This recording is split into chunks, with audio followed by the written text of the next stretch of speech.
Hello all, this is Sonu Agrawal Todi. Welcome to Dive to Learn. Today we'll start with the topic Flora from EVS. This is the second part of the video Family and Friends. This is a significant topic. You can surely expect 2 to 3 questions. This lecture will be helpful for the preparation of CTET examination. Start करने से पहले channel को subscribe जरूर करें और bell icon जरूर दबाएं.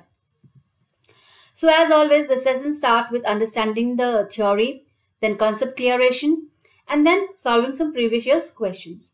So let's start. Flora. What does the word flora mean? Flora means plants, है ना? So let's see flora कहाँ से derive ये word कहाँ से आया? Word flora is derived from a Latin word which means goddess of flower. Latin में एक word है फ्लोरा जिसका मीनिंग होता है गॉडेस ऑफ फ्लावर. तो यहीं से ये वर्ड लिया गया है. फ्लोरा का मतलब होता है plants. Flora means plant and it belongs to the kingdom plantae, है ना. And they can live plants दोनों लैंड में भी और वाटर में भी रहते हैं. लैंड के प्लांट्स के एग्जांपल्स तो हम लोगों को बहुत आते हैं. वाटर में you can take as water का लोटस हुआ, हायसिंथ हो गया. And these plants are also known as a multicellular living organism. अब living organism से ये हम लोग तो ये सोचते हैं ना कि ये तो हिलता डुलता नहीं है, इधर उधर जाता नहीं, तो living organism कैसे हुआ? तो ऐसा नहीं है. Plants is a living organism. ये हमारी तरह ही सांस लेता है, हमारी तरह ही खाना बनाता है, हमारी तरह ही ये ग्रो करता है. तो ये एक लिविंग ऑर्गेनिज्म ही है और मल्टी सेल्यूलर लिविंग ऑर्गेनिज्म है. And they provide us plants. हम लोगों को क्या क्या देता है? प्लांट्स हम लोगों को वुड देता है, मेडिसिन देता है, पेपर देता है, रबर, फ्रूट्स, वेजिटेबल्स, है ना. मेडिसिन सच एज हम लोगों को पता है ना तुलसी प्लांट है. एंड बहुत सारे आयुर्वेद में ये प्लांट से हम लोग मेडिसिन बना सकते हैं. तो ये सब चीज हमें प्लांट से मिलता है. Now let us see the parts, main part of plant. Plant का सबसे इंपॉर्टेंट पार्ट क्या होता है? वो है plant is of two major parts, divided into two major parts, that is root system, जड़ तंत्र, और shoot system, that is प्रहोतंत्र. रूट सिस्टम मतलब जो पार्ट, एक प्लांट का जो पार्ट जमीन के नीचे होता है उस पार्ट को हम लोग क्या कहते हैं? रूट सिस्टम कहते हैं. जो जमीन के अंदर के भाग होता है, जो हम लोगों को ऊपर से दिखाई नहीं देता लेकिन जमीन के अंदर जो भाग होते हैं उसे कहा जाता है रूट सिस्टम. और जो पार्ट जमीन से ऊपर की तरफ होते प्लांट के, इस पार्ट को कहा जाता है शूट सिस्टम. शूट सिस्टम के अंदर सारे स्टेम्स, लीफ, फ्लावर, फ्रूट, ये हर एक चीज शूट सिस्टम के अंदर आएगा. और रूट सिस्टम के अंदर जो जमीन के अंदर रूट्स होते हैं उस सिस्टम को रूट सिस्टम कहा जाता है. Now let us know about root system. Root system मतलब जो रूट के साथ कंसिस्ट करते हैं ना. It consist of root. Root is the underground part of the plants body. एक प्लांट का जो जमीन के अंदर का भाग होता है उसे हम लोग क्या कहते हैं? रूट कहते हैं, है ना. It stores food and रिट्राइव्स nutrients from the soil. अब कई सारे रूट्स ऐसे होते हैं जो रूट फूड को स्टोर करता है. मतलब अपने आप में एक फूड होता है वो स्टोर करके, और हम लोग उसको खा सकते हैं, उस रूट्स को हम लोग खा सकते हैं, है ना. एंड इसका मेन काम क्या होता है रूट का? It रिट्राइव्स nutrients from the soil. Nutrients from the soil जमीन के अंदर से क्या क्या ऑब्जर्व करता है? ये डिफरेंट मिनरल्स, न्यूट्रिएंट्स, पानी, ये सब ऑब्जर्व करते हैं. तो इसका काम हो गया है कि it store food and retrieve nutrient from the soil. It grows towards the force of the gravity. इसका मतलब क्या है? ग्रेविटी के तरफ ये ग्रो करता है. अब जैसे हमें ये पता है ना कि हम लोग कुछ भी चीज फेंकेंगे ऊपर तो वो नीचे के तरफ ही आएगा, वो ग्रेविटी के तरफ पुल होगा बोल के. तो रूट का सिस्टम क्या होता है? रूट भी ग्रेविटी जिधर होगा मतलब नीचे के तरफ ही होता है, तो वो नीचे की तरफ ही ग्रो करते हुए जाएगा. It is always that root grows towards the force of the gravity. फिर प्लांट्स के दो टाइप के रूट होते हैं. एक होता है टैप रूट और एक फाइबरस रूट. टैप रूट और fibrous root. Now let us discuss what is tap root and fibrous root. आपको ये टेबल के साथ आपको समझ में आ जाएगा. यहाँ पे मैंने डिफरेंसेस लिखा है लेकिन आपको इसमें ही समझ में आ जाएगा. डिफरेंसेस के थ्रू में आप डिफरेंस, अगर क्वेश्चन आता है आपका डिफरेंस लिखो तो यही लिख देना. और अगर आपको किसी एक के बारे में लिखो बोल के आता है क्वेश्चन तो आप टैप रूट को इसी के अकॉर्डिंग आप लिख सकते हो आंसर. इसीलिए मैंने ये इस तरीके से आपको समझाने के लिए बनाया ये slide. Tap root. What is tap root? The main root primary root, जो आप इस पिक्चर में देख रहे हो ना, ये व्हाइट कलर का जो एक ये है मेन रूट, इसको प्राइमरी रूट भी बोला जाता है। ये विद अदर माइनर रूट्स, जो छोटे छोटे ये जड़ से छोटे छोटे ब्रांचेस निकले हुए हैं ना, इसे कहा जाता है माइनर रूट्स। इसके साथ जो the main root with other minor roots which grow deep into the soil is called tap root. वो अंदर अंदर मट्टी के अंदर अंदर ग्रो करते हैं, उसे क्या कहा जाता है? टैप रूट कहा जाता है। अकॉर्डिंगली द फाइबर रूट्स क्या है? The fine thin hair like structure, पतले पतले हेयर जैसे ही स्ट्रक्चर है इसके पास कोई मेन रूट नहीं है ना। It is fine and thin thick hair like structure that spreads sideways in all direction. देखिए तो पिक्चर में भी आप देख पा रहे हैं ना, हर दिशा में घूम के ग्रो कर रहा है। These type of roots are called adventitious root or fibrous roots. Okay, now arises from radicle of the embryo. Embryo का रेडिकल जो पार्ट होता है, एम्ब्रियो का दो पार्ट होता है, एक रेडिकल और एक प्यूमल। रेडिकल पार्ट जो ग्रो करता है, जो मिट्टी के अंदर ग्रो होगा, उस पार्ट को हम लोग क्या कहते हैं? रूट कहते हैं। एक मेन रूट होता है, एक मेन पार्ट होता है रेडिकल, उसमें से ग्रो करके एक मेन रूट बनता है और टैप रूट बन के आता है ना। लेकिन फाइब्रस रूट में क्या होता है? Grows from the stem, stem से ही ये रूट ग्रो करना चालू हो जाता है। स्टेम्स एंड लीव्स और places other than the radical, radical को छोड़ के बाकी स्टेम से भी निकल जाते हैं, लीव से भी निकल जाते हैं। उस टाइप के जो रूट होते हैं उसे हम लोग क्या कहते हैं? फाइब्रस रूट कहते हैं। Now most flowering plants, shrubs and trees produce tap root which can travel deep into the soil. जो भी हम लोग देखते हैं ट्रीज, बड़े बड़े ट्रीज हैं या फ्लावर बियरिंग प्लांट्स है, श्रब्स है, इन सब का टैप रूट्स होता है और ये बहुत अंदर तक सॉइल में ट्रैवल कर सकते हैं, ग्रो कर सकते हैं। लेकिन फाइब्रस रूट क्या होता है? फाइब्रस रूट शॉर्ट होते हैं। ग्रास, रीड, जो हल्का टॉल ग्रासेस होते हैं उनको रीड कहा जाता है। तो इन सब का क्या होता है? इन सब का रूट का ग्रोथ सरफेस, सॉइल के सरफेस लेवल के आजू बाजू ही रहता है, क्योंकि ये बहुत ही साइडवेज स्प्रेड करते हैं और सब डायरेक्शन में स्प्रेड करने की वजह से ये अंदर तक ट्रैवल नहीं कर सकते, ये सरफेस पे ही रहते हैं। तो हल्का सा खींचने से पूरा रूट का निकल के आ जाता है फाइब्रस रूट में। Now consist of persistent primary root and consist of short lived root. इसमें ये क्या है? परसिस्टेंट प्राइमरी रूट इसलिए कहा गया है क्योंकि ये रूट इतना थिक होता है और ये अंदर तक ट्रैवल किया हुआ रहता है। जितना भी ऊपर से प्लांट आप खींच के निकाल दो, लेकिन इस रूट में से वापस नए सीड निकल के आ जाते हैं, नया प्लांट निकल के आ जाता है। लेकिन फाइब्रस रूट क्या है? एक बार आप खींच के निकालोगे पूरा रूट निकल के आ जाएगा और नया रूट या नया प्लांट वहां से नहीं निकल सकता। इसीलिए ये शॉर्ट लिव्ड है और ये परसिस्टेंट प्राइमरी रूट कहा जाता है इसे। अब हमारा टैप रूट का एग्जांपल आप देख लो, कैरेट है, रेडिश, बीट एटसेट्रा, ये सब आते हैं। एंड फाइब्रस रूट में, फाइब्रस रूट किन किन प्लांट्स के होते हैं? ऑनियन है, ग्रास, व्हीट, इन सब का फाइब्रस रूट होता है। Now functions of root. अब हमें रूट का क्या काम है ये समझना बहुत जरूरी है ना। So the first function of root is to hold the plant erect and in one place. एक जगह पे इसको इरेक्ट, खड़े करके रखने के लिए रूट का होना बहुत जरूरी है। अगर रूट नहीं होगा तो प्लांट कैसे खड़ा होगा? मट्टी को होल्ड करके रूट रखता है ना, एंड रूट इसीलिए प्लांट खड़ा रहता है एक जगह पे, सालों साल एक जगह पे खड़ा रहता है। वो सिर्फ और सिर्फ रूट के वजह से वो प्लांट इरेक्ट रहता है। The major function of roots are, what are they? Absorption of water, पानी को ऑब्जर्व करता है जमीन के अंदर से। इनऑर्गेनिक न्यूट्रिएंट्स को ऑब्जर्व करता है, न्यूट्रिएंट्स में जैसे मिनरल्स हो गए है ना, वाटर मिनरल्स, ये सब सॉइल में से ये ऑब्जर्व करते हैं। रूट का काम है anchoring of the plant body to the ground, मतलब प्लांट बॉडी को इरेक्ट रखने का काम जो होता है ये रूट का ही होता है। सपोर्टिंग इट, है ना, सपोर्ट करके उसको खड़े करके रखता है।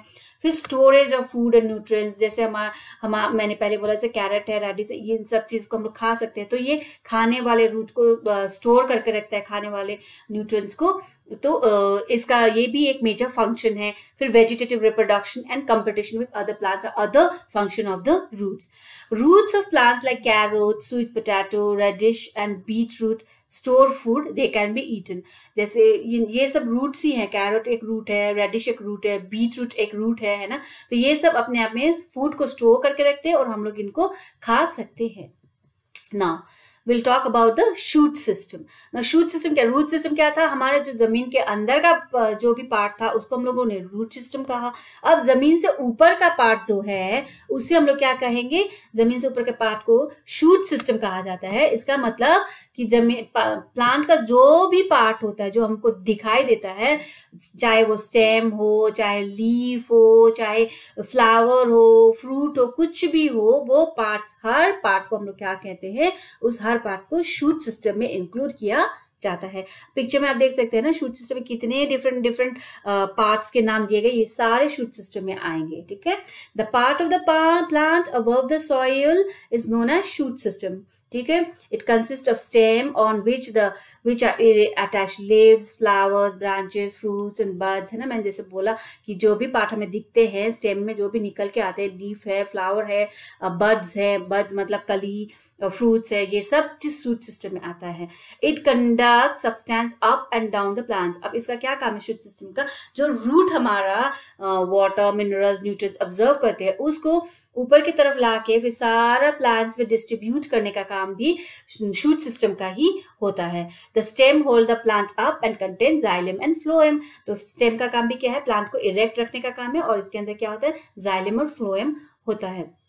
नाउ शूट सिस्टम में एक इम्पॉर्टेंट पार्ट क्या है, लीफ है. लीफ को समझना बहुत जरूरी है आपको, क्योंकि लीफ एक major part of the plant है, इसका बहुत काम है. लीफ का क्या काम है, leaves are the main photosynthetic organ of the plant. Main photosynthetic organ of the plant. अब यहाँ पे हमें सबसे पहले तो फोटोसिंथेटिक मतलब क्या, फोटोसिंथेसिस मतलब क्या है वो समझना जरूरी है. फोटोसिंथेसिस मतलब जो खाना बनाने का प्रक्रिया होता है एक प्लांट के लिए, उस प्रक्रिया को क्या कहा जाता है, फोटोसिंथेसिस. और ये कहाँ होता है, ये लीफ में होता है. लीफ में फोटोसिंथेसिस का कार्य होता है, इसीलिए इसे photosynthetic organ of the plant कहा जाता है. ठीक है. And leaf is also known as kitchen और food factory of the plant, क्योंकि लीफ में खाना बनता है ना, तो इसको किचन भी बोला जाता है या फिर फूड फैक्ट्री. अगर आपको क्वेश्चन आए कि which is the food factory of the plant, which part is called the food factory और किचन ऑफ द प्लांट, तो आपको क्या लिखना है, सिंपली एक लीफ लिखना है. यही आपका राइट आंसर होगा. ठीक है. Now gaseous exchange between the atmosphere and plant body takes place via stomata present on the leaf. अब हमको तो ये सबको पता है, ये जनरल नॉलेज ही है कि मतलब प्लांट्स कार्बन डाइऑक्साइड लेते हैं और ऑक्सीजन देते हैं हमें, है ना. तो ये गैशियस एक्सचेंज हुआ. ये गैशियस एक्सचेंज कहाँ पे होता है, तो प्लांट पे, पूरे प्लांट पे तो नहीं होता, ये लीफ में होता है. लीफ में एक टाइनी पोर्स होते हैं, छोटे छोटे एक ओपनिंग्स होते हैं, जिसको कहा जाता है स्टोमाटा, जो लीफ के निचले भाग में होते हैं. लीफ के नीचे, ऊपर के भाग में नहीं, नीचे वाले भाग में होते हैं, छोटे छोटे पोर्स होते हैं, उन्हें कहा जाता है स्टोमाटा. और यही स्टोमाटा गैसियस एक्सचेंज में भी काम आते हैं, और इन्हीं में से वेस्ट वाटर भी निकाल के बाहर फेंकते हैं प्लांट्स. ठीक है. तो photosynthesis is possible only due to presence of green coloured pigment called chlorophyll. जैसे फोटोसिंथेसिस बहुत जरूरी है, खाना बनाना तो ट्री के लिए भी जरूरी है, हमारे लिए जैसे खाना खाना जरूरी है, बनाना जरूरी है, वैसे ही लिविंग ऑर्गेनिज्म है ट्री, तो ट्री को भी खाना चाहिए. तो ट्री का खाना बनाने का प्रक्रिया फोटोसिंथेसिस है, और फोटोसिंथेसिस के लिए क्या चाहिए, फोटोसिंथेसिस के लिए एक ग्रीन कलर पिगमेंट जो क्लोरोफिल बोला जाता है वो बहुत जरूरी है. अब हम लोगों ने प्लांट्स देखा है, हर लीफ ग्रीन होता है या स्टेम कई कई के ग्रीन होते हैं. तो जितने भी ग्रीन कलर के लीफ स्टेम्स होते हैं, ये अपना खाना खुद बनाता है, अपने प्लांट के लिए खाना खुद बनाते हैं, because of the presence of the pigment called chlorophyll. Now, non-green plants such as mushrooms do not prepare their food. जो प्लांट non-green, green कलर के नहीं होते हैं, वो अपना खाना खुद नहीं बना सकते, क्योंकि खाना बनाने के लिए, फोटोसिंथेसिस के लिए क्लोरोफिल का होना बहुत जरूरी है, जो ग्रीन कलर का होता है. लेकिन नॉन ग्रीन प्लांट्स में क्लोरोफिल नहीं होता, इसलिए खाना नहीं बन सकता. इसीलिए मशरूम्स दूसरे प्लांट्स के ऊपर डिपेंडेंट रहते हैं, उनसे खाना लेते हैं और अपना डेवलप करते हैं.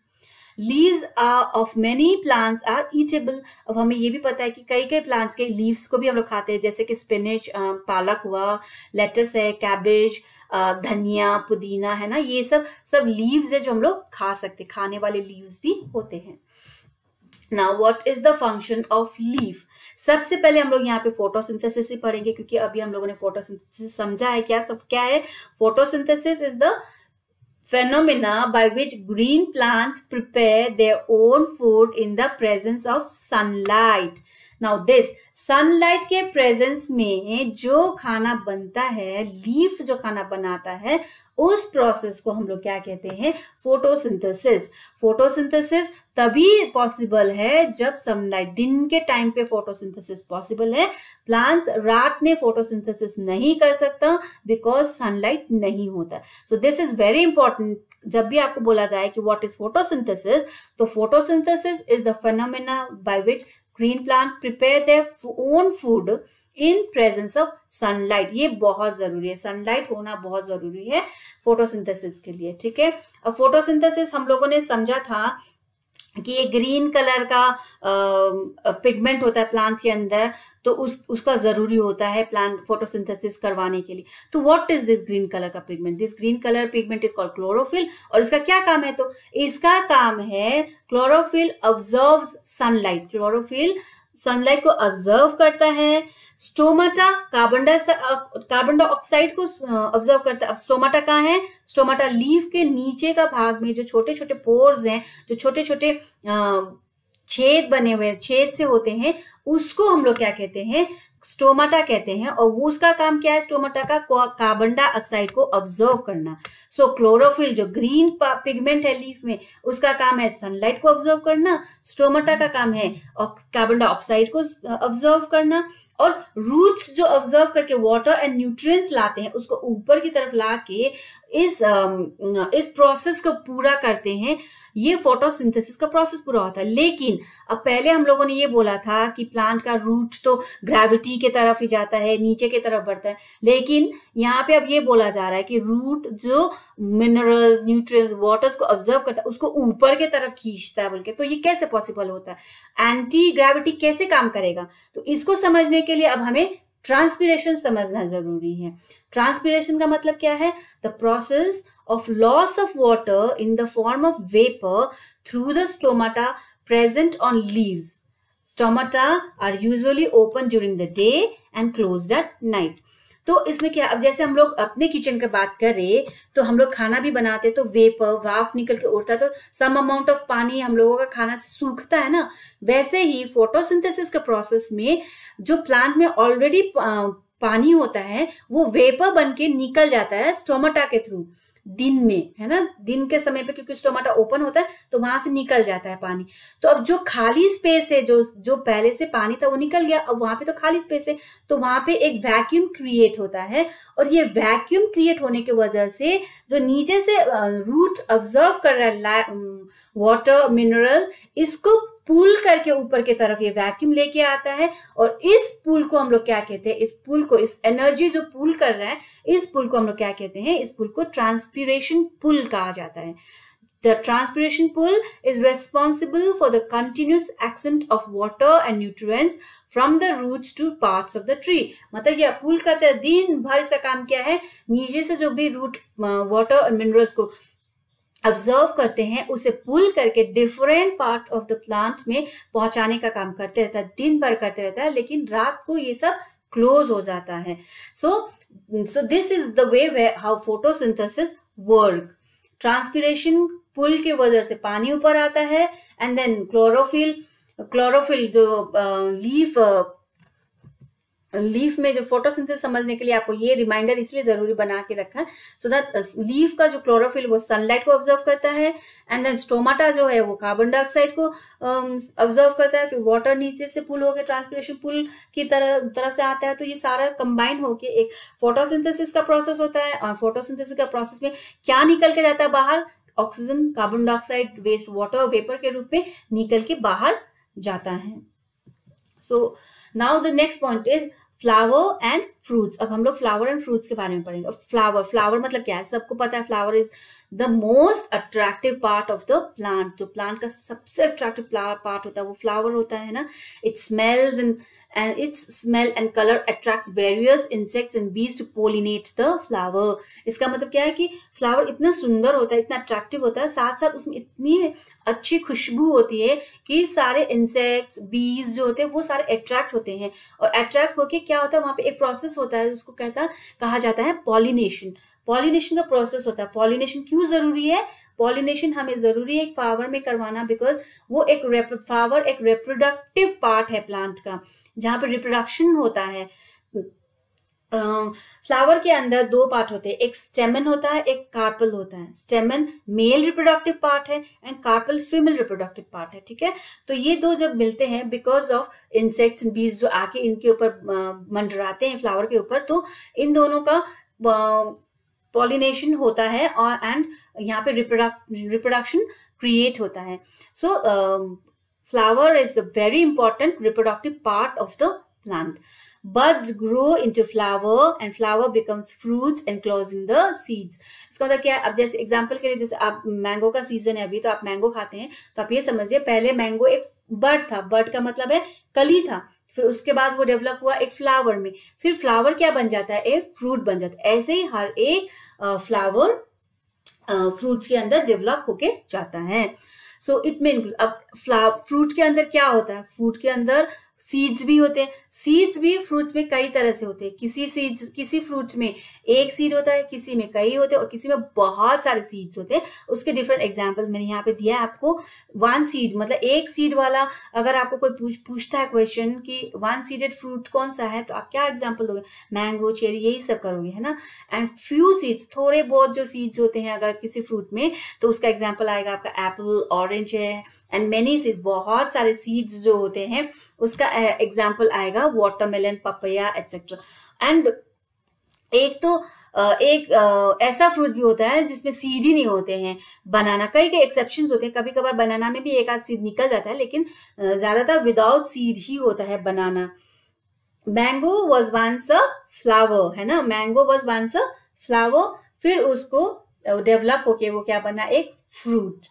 ठीक है, अब आगे हम लोग पढ़ेंगे. अब यहाँ पे मैंने आपको सब चीज बता दिया है, लेकिन फिर भी एक एग्जाम्पल के लिए मैं आपको, जो हम लोग प्लांट का डिफरेंट पार्ट्स होता है, किन किन पार्ट्स को हम लोग खा सकते हैं, ये मैं आपको यहाँ पे एग्जाम्पल के थ्रू पे एक्सप्लेन कर रही हूँ. जैसे किसी भी प्लांट का लीफ अगर खाना हो तो उसका एग्जाम्पल क्या आएगा?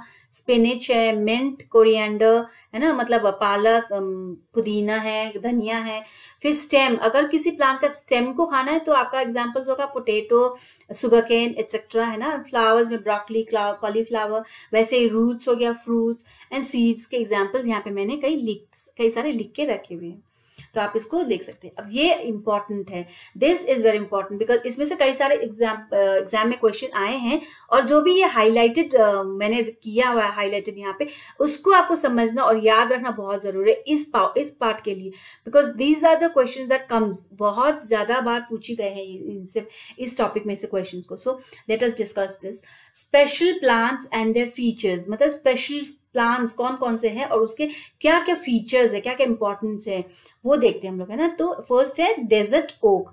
डेजर्ट ओक एक ऐसा ट्री है जो ड्राई रीजन ऑफ ऑस्ट्रेलिया में पाया जाता है. जो आप ये पिक्चर में देख रहे हो ना, यहाँ पे एक ट्री है, ये वाला ट्री, ये ट्री डेजर्ट ओक है. ये ऑस्ट्रेलिया के ड्राई एरिया में पाया जाता है. ठीक है, the depth of these root is nearly 30 times the height of the tree. ये ट्री का जितना हाइट है उससे 30 टाइम्स अंदर तक उसका रूट गया और रहता है. जितना हाइट ऊपर है उससे कई ज्यादा अंदर उसके रूट्स होते हैं. It grows almost as tall as 10 to 15 feet. Tree का हाइट 10 to 15 है, तो 30 टाइम्स सोचे रूट अंदर जा रहा है. 300 फीट अंदर तक रूट अंदर जा रहा है. इतना ज्यादा इसका रूट फैला हुआ रहता है. It has very few leaves. इस ट्री में देखिए, पिक्चर में भी आपको दिखाई दे रहा है, बहुत कम लीफ है. And has long segmented branches. खंडित शाखाएं होती है इस ट्री की, है ना. And roots they go deep into the ground. क्यों इतने डीप जाते हैं? क्योंकि ये एक तो ड्राई रीजन में ये पाया जाता है. ड्राई रीजन में ऐसे ही पानी नहीं होता, तो रूट क्या होता है, रूट को अंदर तक ट्रैवल करना पड़ता है, बहुत अंदर तक.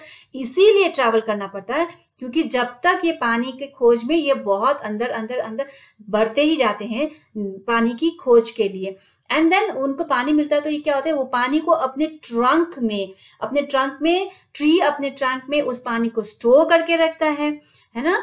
लेकिन अब एक तो ड्राई रीजन है, और ड्राई रीजन में अब वहां के लोकल पीपल को भी तो पानी मिलना मुश्किल हो जाता है, तो वहां के लोकल पीपल क्या करते हैं कि ट्रंक में पतले पतले पाइप्स को डालकर वो पानी को निकाल लेते हैं और वो पीने के लिए यूज करते हैं। तो ये इस तरह से वो ट्री का पानी इस तरह से भी यूटिलाइज होता है। और रूट इतने अंदर इसीलिए जाते हैं क्योंकि पानी की खोज में वो रूट बहुत अंदर तक, जमीन के अंदर तक ट्रैवल करना पड़ता है इन लोग। ये इंपॉर्टेंट है, आपको इनको याद करना बहुत जरूरी है, हाईलाइटेड पॉइंट्स आपको याद करना बहुत जरूरी है। Now next is banyan tree. Banyan tree एक बहुत पुराना ट्री है, इसका लाइफ स्पैन 200 years है, 200 साल की उम्र होती है बनियान ट्री की। Hanging branches of old banyan tree are actually the roots of this tree। अब जैसे आपको पिक्चर में ये हैंगिंग ब्रांचेस जैसे दिख रहे हैं ना, जो हैंग कर रहे हैं, एक्चुअली ये सब ब्रांचेस नहीं है, ये बनियान ट्री के रूट्स हैं, क्योंकि ये इतना पुराना, इतना ओल्ड होता है कि इसको सपोर्ट के लिए इसके रूट्स ही इसको पिलर के जैसे सपोर्ट प्रोवाइड करवाते हैं। एंड ये बनियान ट्री के लीफ, बार्क, सीड सब मेडिसिनल वैल्यूज है, सब चीज का एक मेडिसिनल वैल्यू है जो बहुत सारे डिजीज को क्योर करते हैं, जैसे डायरिया है, डायबिटीज है और यूरिन डिसऑर्डर है। इन सब चीजों के लिए ये बनियान ट्री के डिफरेंट पार्ट्स बहुत यूजफुल है। The other one is khejri tree. Khejri tree कौन सी ट्री है, ये राजस्थान में पाया जाता है और इसके भी बार्क का बहुत मेडिसिनल वैल्यू है। और इसका जो फ्रूट होता है खेजड़ी ट्री का, वो प्रोटीन में, इसका फ्रूट में बहुत बहुत ज्यादा मात्रा में प्रोटीन पाया जाता है। और insects can't harm it's would. इस ट्री के वुड को, ब्रांचेस को, ट्रंक को अगर हम लोग यूटिलाइज करते हैं तो इंसेक्ट्स इसको हार्म नहीं कर सकते। इसीलिए खेजड़ी ट्री के प्लांट्स को फर्नीचर इंडस्ट्री में बहुत ज्यादा यूज में आता है, बिकॉज इंसेक्ट्स उसका कुछ भी वुड को कुछ भी हार्म नहीं करते हैं। And then comes Nepenthes or pitcher plant. It is a carnivorous and insectivorous plant. Carnivores, अब एक्चुअली हम लोग देखें तो प्लांट्स तो वेजिटेटिव होते हैं ना, मतलब ऐसे तो कोई कार्निवर्स, जो कार्निवर्स का मतलब होता है कि दूसरे एनिमल्स को या इंसेक्ट को खाने वाले, उसको कार्निवोरस बोला जाता है, राइट। लेकिन प्लांट्स तो हम लोगों ने आज तक नहीं सुना कि ऐसे कुछ खा जाता होगा दूसरे एनिमल्स को या प्लांट्स को। लेकिन ये जो पिक्चर प्लांट है, ये एक कार्निवोरस प्लांट बोला जाता है इसे, एंड इंसेक्टिवोरस प्लांट भी बोला जाता है इसे। कई बार आपको क्वेश्चन आएंगे कि give example of a carnivorous plant और इंसेक्टिवोरस प्लांट, तो आपको ये पिक्चर प्लांट का नाम या लिखना पड़ेगा, ठीक है। तो ये कैसे होता है, इसके जो लीफ होते हैं ना, ये डेवलप करते हैं एक ट्रैप में, एक ट्रैप जैसे डेवलप करके बनता है। एंड इस ट्रैप के अंदर फिर इंसेक्ट्स, फ्रॉग्स इसके अंदर ट्रैप हो जाते हैं, इसके अंदर फंस जाते हैं, क्योंकि इसमें इतनी अच्छी खुशबू होती है तो ये अट्रैक्ट हो जाते हैं। इंसेक्ट्स और जो फ्रॉग्स होते हैं इस प्लांट की तरफ अट्रैक्ट होते हैं। और ये जो लीफ है जो आपको इस पिक्चर में दिख रहा है, ये लीफ ट्रैप के जैसे होते हैं और उनको ट्रैप कर लेते हैं। तो इस तरह से ये अपना खाना, ये लीफ ऐसे, ये प्लांट ऐसे अपना खाना बनाते हैं, ठीक है। अब ये हमारे इंडिया में कहाँ पाया जाता है, हमारे इंडिया में ये सिर्फ मेघालय में पाया जाता है और बाकी जगह है इंडोनेशिया एंड ऑस्ट्रेलिया। ये क्वेश्चन भी आपको आता है, आएगा, आ सकता है सीटेट में, दैट इंडिया के अंदर ये पिक्चर प्लांट या कार्निवोरस या इंसेक्टिवोरस प्लांट कहाँ पाया जाएगा। तो you can write it in Meghalaya, ठीक है। एंड बाकी देशों में इंडोनेशिया, ऑस्ट्रेलिया है, यहाँ पे पाया जाता है ये plants, okay. Okay, so this much. अब हम लोग यहाँ पे प्रीवियस ईयर्स का क्वेश्चन को डिस्कस कर लेते हैं। So which plant of the part of the plant evaporates water. अब हम लोगों ने पहले पढ़ा था ना, कौन सा पार्ट इवापोरेट करता है पानी को। जब फोटोसिंथेसिस के टाइम पे हम लोगों ने पढ़ा था कि इवापोरेशन होता है, मतलब वेपर बन के निकल जाता है, भाप बन के जो पानी निकल जाता है, तो कौन सा पार्ट करता है, कौन सा पार्ट ऑफ द प्लांट करता है, ये हम लोगों ने पहले डिस्कस किया था। तो आपको पता होगा, ये सीटेट जून 2011 के क्वेश्चन में आया था। इसका आपको ऑप्शन दिया गया है स्टोमाटा, फ्रूट, ब्रांच, रूट। तो रूट तो होगा ही नहीं क्योंकि रूट तो ऑब्जर्व करता है। ब्रांच मतलब ये डिफरेंट पार्ट्स हो गए। ब्रांच का तो काम है सपोर्ट करना प्लांट को, है ना। फ्रूट हो गया जो एक वेजिटेटिव पार्ट हो गया, खाने का पार्ट हो गया। तो stomata, stomata is the right answer. Stomata कहाँ पे था? स्टोमाटा लीफ के नीचे वाले भाग में था जहां से फोटोसिंथेसिस के समय पानी निकलता था और कार्बन डाइऑक्साइड ऑब्जॉर्ब होता था, है ना। तो stomata is the right answer of this question. अब दूसरा है which fruit among following has only one seed. मैंने आपको कई सीड्स वाले, एक सीड वाले, बहुत सारे सीड्स वाले एग्जांपल्स दिए थे। तो एक सीड वाला एग्जांपल कौन सा? इसमें से ये क्वेश्चन आपका सीटेट जून 2011 में ही आया था और इसमें से तो आप ऑप्शंस देख के ही समझ गए होंगे कि आंसर तो मैंगो ही है इसमें, है ना। राइट, सो अब दूसरे क्वेश्चन लेते हैं हम लोग। दूसरा क्वेश्चन है, ये सीटेट फरवरी 2014 में आया था। Select the correct options about desert oak. अब इसमें देखिए क्वेश्चन बहुत ट्रिकी है। इसमें क्या लिखा गया है? Select the correct options. Options का मतलब एक नहीं है, यहाँ पे कई सारे राइट आंसर्स है आपका। तो उसको आपको क्वेश्चन पढ़ते समय भी ये ट्रिक्स आपको याद रखने पड़ेंगे।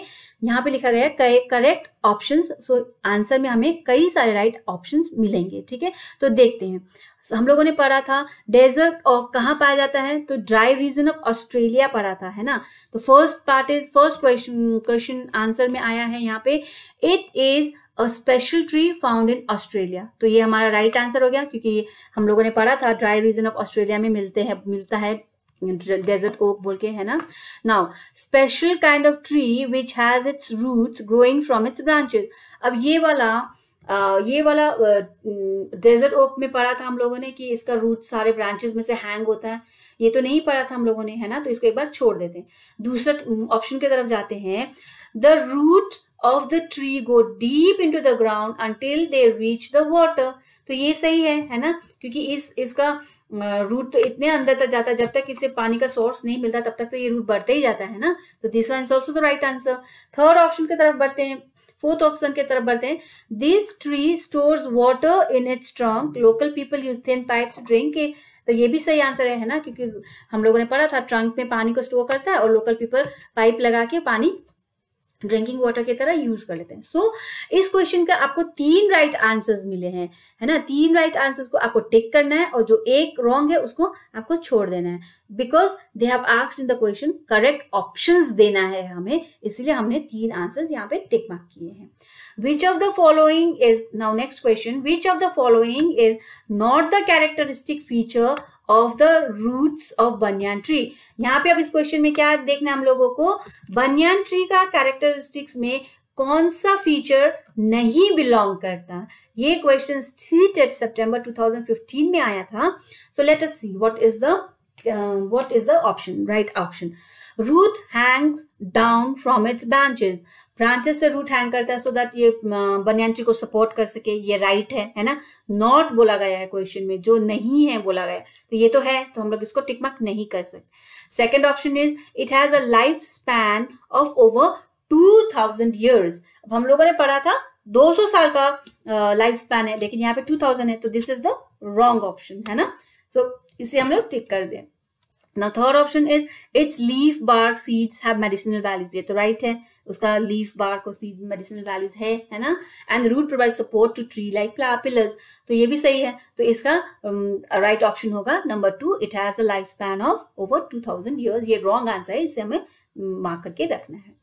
Now the last question is Nepenthes is a plant which trap frogs, insects, etc. in our country. This plant is found in, हमारे देश में ये प्लांट कहाँ पाया जाता है, ये क्वेश्चन है। ये भी हम लोगों ने अभी किया था, तो इसके ऑप्शंस देते हैं। तो ऑप्शंस है अरुणाचल प्रदेश, मेघालय, आसाम, उड़ीसा।